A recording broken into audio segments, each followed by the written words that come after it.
ASC academy में आपका हार्दिक स्वागत है।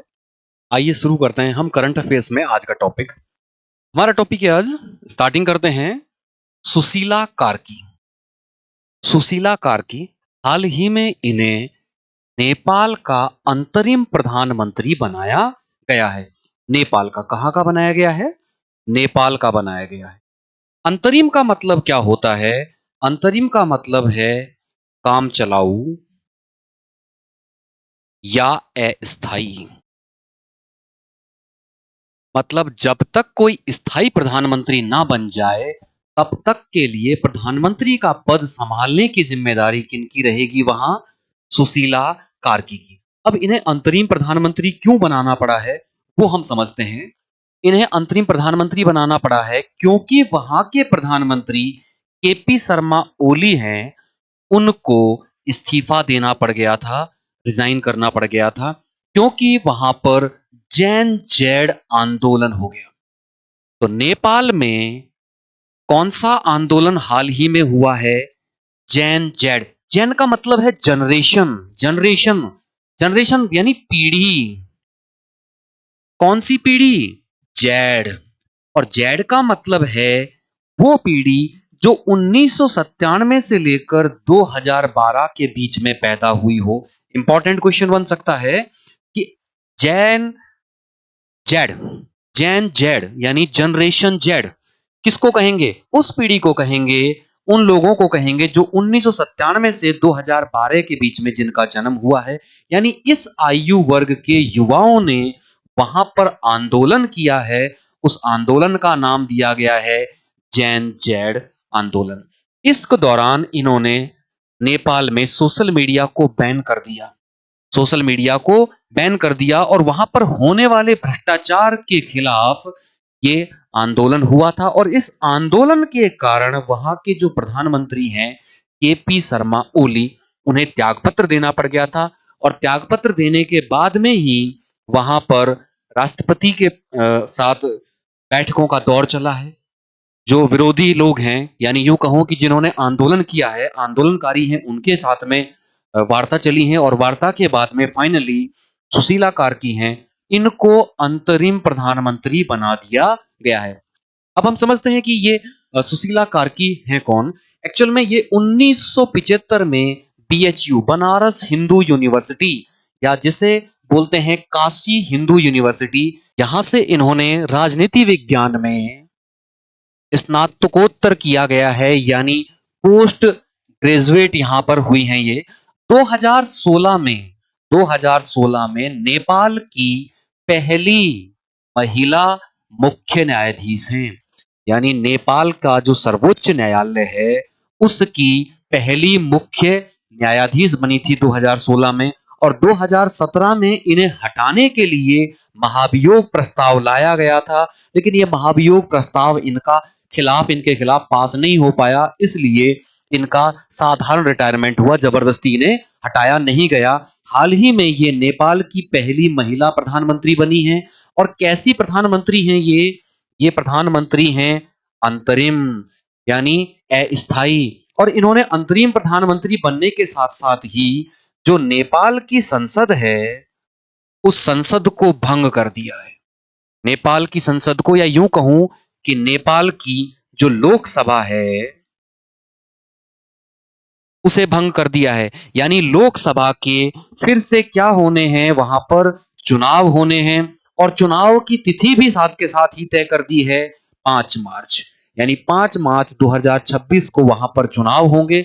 और चुनाव होने के बाद में जो भी पार्टी जीतती है उसका नेता वहां पर स्थायी प्रधानमंत्री बनेगा। फिलहाल वहां की जो अंतरिम प्रधानमंत्री है वो किसे बनाया गया है? सुशीला कार्की को बनाया गया है। तो देखिए, इसी तरह का जैसा आंदोलन यहां पर हुआ है नेपाल में, ठीक पिछले साल इसी तरह का आंदोलन है जो हुआ था बांग्लादेश में। और बांग्लादेश की जो प्रधानमंत्री हैं उन्हें भी त्याग पत्र दे करके भारत में शरण लेनी पड़ी थी। अब आगे हम पढ़ते हैं समुद्र प्रदक्षिणा। प्रदक्षिणा का मतलब होता है परिक्रमा, चक्कर लगाना। परिक्रमा किसकी? समुद्र की। तो समुद्र की प्रदक्षिणा या परिक्रमा लगाना, तो इसके लिए एक अभियान चलाया गया है। तो भारत की तीनों सेनाएं कौन कौन सी हो गई? जल सेना, थल सेना और नभ सेना। यानी जल सेना को बोलते हैं नौसेना, और थल सेना तो है ही, और नभ सेना को हम बोलते हैं वायु सेना। तो तीनों सेनाओं की महिला अधिकारी, याद रखना है पुरुष अधिकारी नहीं है, महिला अधिकारियों का एक नौकायन अभियान है, नौका के द्वारा यानी नाव के द्वारा एक अभियान है। इस अभियान का जो शुभारंभ है हरी झंडी दिखाकर, हरी झंडी डिजिटली यानी वर्चुअली ऑनलाइन हरी झंडी दिखाकर इसकी शुरुआत की गई है रक्षा मंत्री राजनाथ सिंह द्वारा। कहां से शुरुआत की गई है? मुंबई में गेटवे ऑफ इंडिया। तो मुंबई में जहां ताज होटल है उसके सामने गेटवे ऑफ इंडिया है, और उसी के पीछे लायंस गेट पर नेवी का बेस है। तो वहां नेवी का बेस से ये शुरुआत की गई है। इसकी अवधि लगभग 9 महीने की रखी गई है। तो सितंबर 2025 से ये प्रारंभ हो रहा है और 2026 में मई में ये परिक्रमा पूरी होगी। यानी कि तीनों सेनाओं की अधिकारी, अधिकारी कैसी महिला अधिकारी हैं, वो समुद्र की परिक्रमा लगाएंगी। किससे लगाएंगी? नाव से लगाएंगी। इस परिक्रमा की जो शुरुआत है वो कब से की गई है? उसकी शुरुआत 11 सितंबर से की गई है। ये मई 2025 तक चलेगा, यानी 9 महीने तक चलेगा। इसकी शुरुआत हरी झंडी वर्चुअली रूप से दिखा करके शुरुआत किसने की है? रक्षा मंत्री राजनाथ सिंह ने स्टार्ट किया है। ये 26,000 समुद्री मील की परिक्रमा लगाएंगे। 26,000, याद रखना है, मील नहीं है, ये समुद्री मील है। जो हमारी सड़क पर जो मील होता है उस मील में होते हैं 1.6 किलोमीटर, यानी 1600 मीटर का होता है। लेकिन जो समुद्र का जो मील होता है जिसे समुद्री मील बोलते हैं, जिसे नॉटिकल माइल भी बोला जाता है, वो 1600 मीटर का नहीं होता है, लेकिन बल्कि वो 1852 मीटर का होता है। 1852 मीटर या 1.852 किलोमीटर का होता है।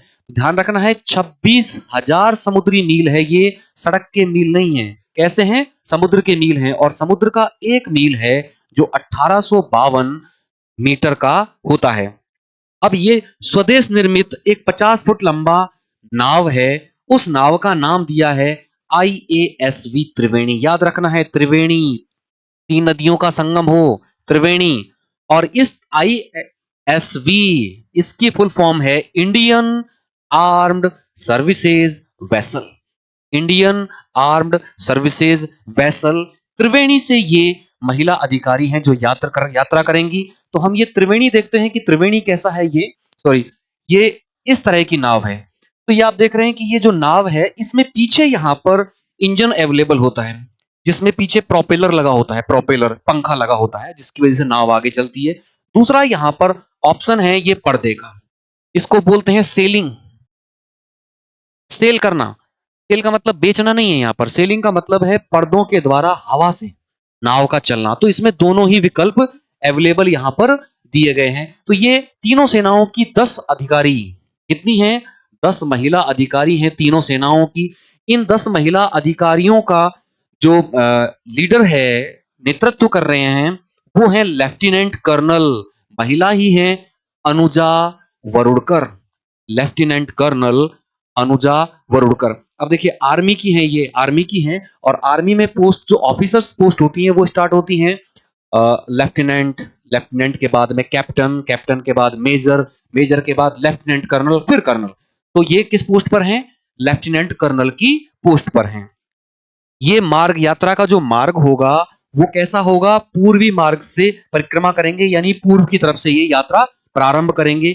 ये इस यात्रा के दौरान जो भूमध्य रेखा है, इस भूमध्य रेखा को हम विषुवत रेखा भी बोलते हैं। क्या बोलते हैं इसे?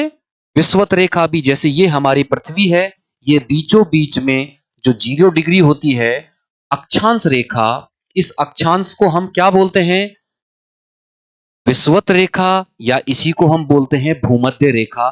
तो ये इसको 2 बार पार करेंगे, एक बार इधर और एक बार इधर जाएंगे। यानी कितनी बार पार करेंगे इसे? 2 बार पार करेंगे। महत्वपूर्ण यह है कि 3 अंतरीप से होकर ये गुजरेंगी। तो अंतरीप को हम क्या बोलते हैं? कैप बोलते हैं, अंतरीप। और ये कौन कौन से हैं? ल्यूविन है, कैप हॉर्न है, और कैप ऑफ गुड होप है। अभी नक्शे में हम देख लेते हैं कि ये कहां कहां पर है। तो हम देखेंगे कि ये दक्षिण अफ्रीका है। कौन सा महाद्वीप है? दक्षिण अफ्रीका महाद्वीप है ये, दक्षिण अमेरिका महाद्वीप है ये। दक्षिण अमेरिका महाद्वीप है और दक्षिण अमेरिका में ये कौन सा है? कैप हॉर्न है, कैप हॉर्न। ये हुआ अफ्रीका, और ये अफ्रीका का दक्षिण हिस्सा है कैप ऑफ गुड होप। कौन सा है? Cap of good hope. यहीं से होता हुआ वास्को डी गामा आया था इंडिया, और इस कैप ऑफ गुड होप से ही आगे गया था। तो हम देखेंगे कि वास्को डी गामा से आने से पहले एक व्यक्ति था बार्थेलोमोडियाज। बार्थेलोमोडियाज, उसने यहां तक आकर के इसकी खोज कर दी थी, और बाद में इसका नाम रख दिया था कैप ऑफ गुड होप, यानी उत्तमासा, अंतरीप। उत्तमासा मतलब उत्तम आशा, क्योंकि यहीं से आशा पैदा हुई थी भारत को ढूंढने की, भारत का रास्ता खोजने की। तो एक हो गया कैप हॉर्न, जो दक्षिण अमेरिका में स्थित है, और अफ्रीका में स्थित है कैप ऑफ गुड होप, और यहीं ऑस्ट्रेलिया के नीचे हम देखेंगे कैप ल्यूविन, जो पर्थ है उसके पास पड़ता है कैप ल्यूविन। तो ये इन तीनों ही अंतरीप, तीनों ही कैप से होकर इनकी यात्रा गुजरेगी। यानी अगर हम बात करें समुद्र परिक्रमा की, तो समुद्र परिक्रमा है जो एक अभियान है जिसमें 10 महिला अधिकारी, जो तीनों सेनाओं की हैं, नेवी, एयरफोर्स और आर्मी की, ये पृथ्वी का परिक्रमा लगाएंगी, चक्कर लगाएंगी। किस वेसल से, किस नाव से लगाएंगी, उस नाव का नाम होगा त्रिवेणी होगा। लगभग 9 महीने की ये यात्रा होगी, और इस यात्रा की शुरुआत है जो कहां से की गई है? गेटवे ऑफ इंडिया बंबई से की गई है। यहां पर ये यात्रा करेंगी लगभग 26,000 समुद्री मील। याद रखना है कि समुद्री मील है जो 1852 मीटर का होता है, और हमारा जो सड़क पर जो मील होता है वो कितने मीटर का होता है? 1600 मीटर की होती है। इस तरह से करके ये अधिकारी हैं जो इससे यात्रा करेंगी और 3 अंतरीप से गुजरेंगी। आगे हम देखें कि भारत में हाल ही में भारत के 15वें उपराष्ट्रपति बने हैं। उपराष्ट्रपति का चुनाव हुआ है, तो 14वें उपराष्ट्रपति थे जगदीप धनखड़ जी। उन्होंने त्यागपत्र दे दिया था, अचानक त्यागपत्र दे दिया था, उनका कार्यकाल बाकी था, और इस वजह से नए उपराष्ट्रपति बने हैं सीपी राधाकृष्णन। इनको बनाया गया है, सीपी राधाकृष्णन को अगला उपराष्ट्रपति बनाया गया है। पूरा नाम देखें तो चंद्रपुरम, सी फॉर चंद्रपुरम, और पेनुसामी, पी, चंद्रपुरम पेनुसामी राधाकृष्णन हैं, जो भारत के 15वें राष्ट्रपति बने हैं। उपराष्ट्रपति बने हैं। उपराष्ट्रपति का हाल ही में चुनाव हुआ है। तो हम देखें इन्होंने अपना पद ग्रहण कब किया है। इनके पद ग्रहण करने की जो तारीख है वो 12 सितंबर है। 12 सितंबर को क्या किया है इन्होंने? पद ग्रहण किया है। किसका? उपराष्ट्रपति का। और उपराष्ट्रपति का पद ग्रहण करते हैं तो इन्हें शपथ लेनी होती है। किसके समक्ष? राष्ट्रपति के समक्ष शपथ लेनी होती है। तो मतलब इन्हें शपथ दिलाई गई है वर्तमान राष्ट्रपति हमारी जो हैं श्रीमती द्रौपदी मुर्मू द्वारा, और ये बन गए हैं 15वें उपराष्ट्रपति। तो हम देखें तो हमारे संविधान के अनुच्छेद 63 के अनुसार पद दिया गया है उपराष्ट्रपति का, उपराष्ट्रपति का। और कहा गया है अनुच्छेद 64 में कि जो भी व्यक्ति उपराष्ट्रपति के पद पर बैठेगा वो व्यक्ति ही राज्यसभा का पदेन सभापति होगा। क्या होगा? पदेन सभापति। अब यहां देखिए, सभापति है मतलब राज्यसभा का हेड, मुखिया होगा। कौन होगा? उपराष्ट्रपति होगा। लेकिन यहां वर्ड यूज किया गया है पदेन। पदेन का मतलब है जो एक पद पर बैठे और दूसरे पद का अधिकारी हो जाए खुद ब खुद। तो ये पद पर तो बैठे हैं उपराष्ट्रपति पद पर, उपराष्ट्रपति पद पर बैठे हैं, और ये ऑटोमेटिक किस पद के हकदार हो गए हैं? राज्यसभा के सभापति पद का हकदार हो चुके हैं। यानी कि जो भी उपराष्ट्रपति होगा वो ही राज्यसभा का मुखिया होगा। ठीक है। अब देखें, ये इससे पहले महाराष्ट्र के राज्यपाल रह चुके हैं, और इससे पहले झारखंड के भी राज्यपाल रह चुके हैं। ये एनडीए के उम्मीदवार थे। एनडीए गठबंधन है। एनडीए एक गठबंधन है जिसकी फुल फॉर्म है national democratic alliance. National democratic alliance, याद रखिएगा। ये एनडीए वो नहीं है जो नेशनल डिफेंस एकेडमी है। ये एक गठबंधन है पार्टियों का, और इस गठबंधन की जो महत्वपूर्ण पार्टी है वो बीजेपी है। कौन सी पार्टी है? बीजेपी है। तो बीजेपी के साथ और कुछ पार्टियों ने मिलकर के एक गठबंधन बना रखा है, उसे हम बोलते हैं एनडीए। तो एनडीए के ये प्रत्याशी थे और इन्हें कितने वोट मिले हैं? 452। इनके विपक्ष में जो खड़े हुए थे उनका नाम है पी सुदर्शन रेड्डी। पी सुदर्शन रेड्डी, और इनको वोट मिले थे 300। यानी इनसे अगर हम कंपैरिजन करें तो 152 वोट इनको ज्यादा मिले थे। अब ये जो बी सुदर्शन रेड्डी हैं, ये रिटायर्ड जज हैं और ये किस गठबंधन के उम्मीदवार थे? ये इंडिया गठबंधन के उम्मीदवार। अब इंडिया का मतलब इंडिया भारत नहीं है, सबके साथ एक फुल स्टॉप है, मतलब एक इसकी फुल फॉर्म है। जैसे एनडीए की थी नेशनल डेमोक्रेटिक अलायंस, ऐसे ही इंडिया की एक फुल फॉर्म है Indian national development inclusive alliance. Indian national development inclusive alliance. और इस गठबंधन की जो महत्वपूर्ण पार्टी है वो कांग्रेस है। तो यानी कांग्रेस ने कुछ पार्टियों के साथ मिलकर के इंडिया ग्रुप बना रखा है, गठबंधन बना रखा है, जिसके उम्मीदवार थे बी सुदर्शन रेड्डी, जो हार गए हैं, उन्हें 300 वोट ही मिले। और दूसरी तरफ जीते हैं एनडीए के उम्मीदवार, नेशनल डेमोक्रेटिक अलायंस के उम्मीदवार। कौन थे वो उम्मीदवार? हैं जो हमारे 15वें उपराष्ट्रपति बने हैं, सीपी राधा कृष्णन। अब आगे हम बात करें, ये देखिए सीपी राधा कृष्णन, ये चुनाव जीते हैं और इन्हें बनाया गया है 15वें उपराष्ट्रपति। वहीं सुदर्शन रेड्डी हैं, वो हार गए हैं और ये थे इंडिया ग्रुप के, इंडिया गठबंधन के उम्मीदवार। इनसे पहले जो उपराष्ट्रपति थे, 14वें उपराष्ट्रपति जगदीप धनखड़ थे, इन्होंने त्यागपत्र दे दिया था और त्यागपत्र देने के कारण ही जो नए उपराष्ट्रपति हैं उनके लिए चुनाव हुआ और नए उपराष्ट्रपति पद पर सीपी राधाकृष्णन हैं, उनको चुनाव जीत गए हैं। अब देखें कि जो हमने एक चीज यहां समझी कि जो उपराष्ट्रपति होगा वही क्या होगा? राज्यसभा का सभापति। तो अब देखिए बहुत मजेदार चीज है, उपराष्ट्रपति पद का कोई काम नहीं है। उपराष्ट्रपति पद का कोई काम नहीं है। उपराष्ट्रपति का काम यह है कि वो राज्यसभा का अध्यक्ष का काम करे। अब मान लीजिए राष्ट्रपति नहीं है, राष्ट्रपति नहीं है, किसी वजह से उनका पद खाली हो गया है, तो ये व्यक्ति इस पद पर बैठ जाएंगे और ये काम नहीं करेंगे। ये काम नहीं करेंगे, राज्यसभा का सभापति का काम नहीं करेंगे, किसका काम करेंगे? राष्ट्रपति का। और राष्ट्रपति हैं तो ये किसका काम करेंगे? राज्यसभा के सभापति का। तो देखा जाए तो उपराष्ट्रपति पद का कोई काम ही नहीं है। उपराष्ट्रपति पद पर बैठने वाला आदमी या तो राज्यसभा के सभापति का काम करेगा या वो राष्ट्रपति का काम करेगा जब राष्ट्रपति नहीं होंगे। तो इसलिए कहा जाता है कि उपराष्ट्रपति पद का कोई वेतन नहीं होता है। उपराष्ट्रपति पद पर जो व्यक्ति बैठता है, अगर वो राज्यसभा सभापति का काम कर रहा है तो उसे ये वेतन मिलेगा, और अगर राष्ट्रपति नहीं है तो उन्हें ये राष्ट्रपति का वेतन मिलेगा। तो कहने का मतलब है काम के बदले में वेतन है, वो जो काम करेंगे वो वेतन मिलेगा। अगर राज्यसभा के सभापति का काम करेंगे तो सभापति का वेतन मिलेगा।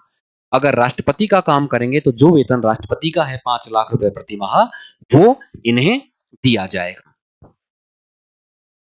आगे बात करें पीवी नरसिम्हा राव।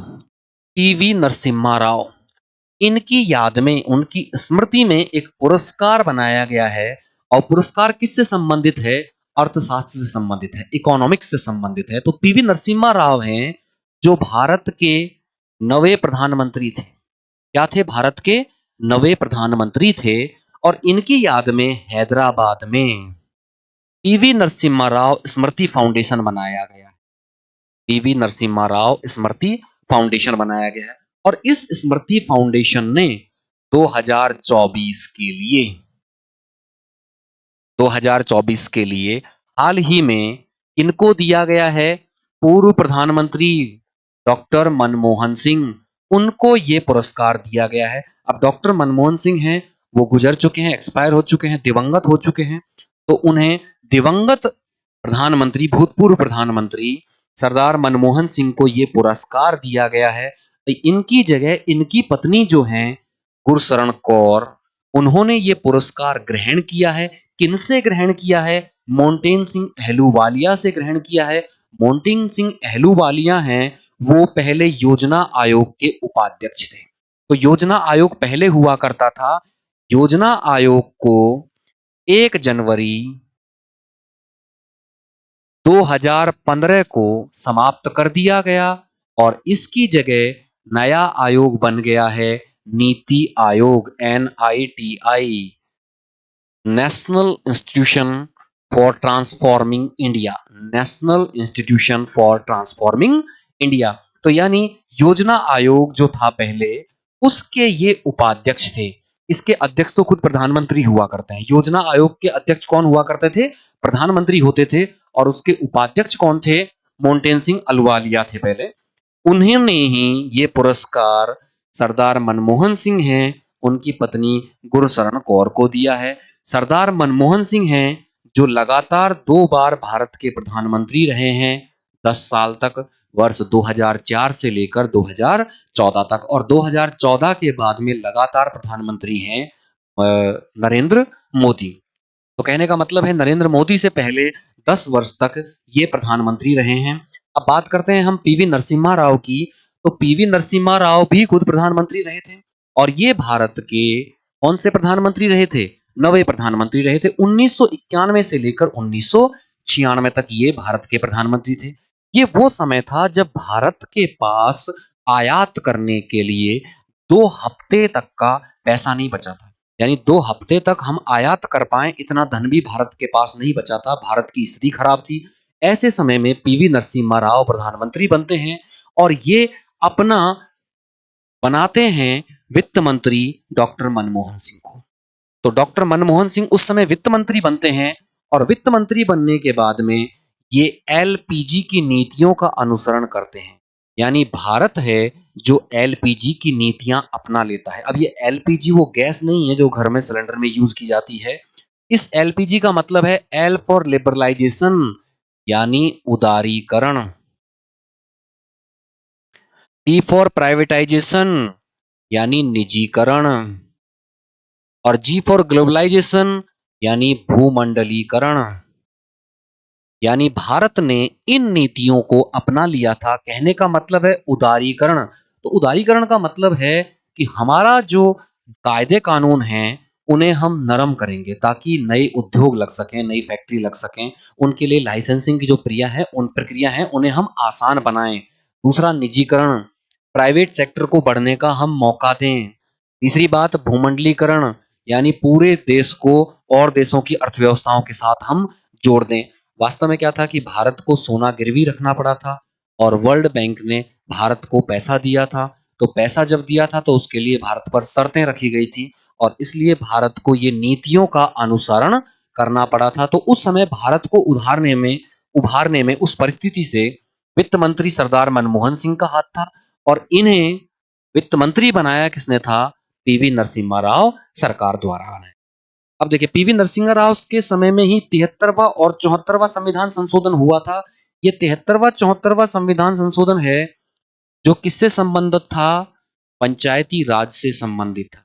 यानी इसी के तहत पंचायतें और नगर पालिका, नगर निगम, नगर परिषद, इनका गठन हुआ, उन्हें संवैधानिक दर्जा मिल पाया था।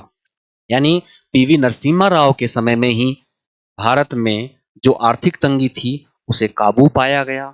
इन्हीं के समय में पंचायती राज है उसको संवैधानिक दर्जा दिया गया। इन्होंने सभी एक विदेशी नीति अपनाई, look east policy. Look east मतलब पूर्व की ओर देखो। तो भारत के जो पूर्व में देश हैं उन देशों के साथ अच्छे संबंध बनाए जाएं, जैसे म्यांमार हो गया, कंबोडिया, थाईलैंड, लाओस, वियतनाम, इन देशों के साथ भारत के संबंध अच्छे बनाए जाएं। इसके लिए लुक ईस्ट पॉलिसी, पूर्व की ओर देखने की नीति भी इनकी सरकार द्वारा चालू की गई थी। पीवी नरसिम्हा राव सरकार द्वारा चालू की गई थी। पीवी नरसिम्हा राव को 2024 में मरणोपरांत यानी मृत्यु के उपरांत भारत रत्न दिया गया है और भारत रत्न है जो भारत का सबसे ऊंचा सिविल पुरस्कार है। सबसे बड़ा सिविल पुरस्कार है कौन है? भारत रत्न है, जो इन्हें पीवी नरसिम्हा राव को 2024 में दिया गया था। इन्हीं की स्मृति में जो इकोनॉमिक्स का, अर्थशास्त्र का जो पुरस्कार बनाया गया है वो हाल ही में डॉक्टर मनमोहन सिंह को दिया गया है। तो मनमोहन सिंह इन्होंने इनके समय में वित्त मंत्री रहे थे और बाद में खुद भी प्रधानमंत्री बन गए थे। 2004 से लेकर 2014 तक प्रधानमंत्री रहे हैं। तो आज की क्लास में हमारे में इतना ही। दूसरी क्लास में फिर मिलेंगे। तब तक के लिए धन्यवाद।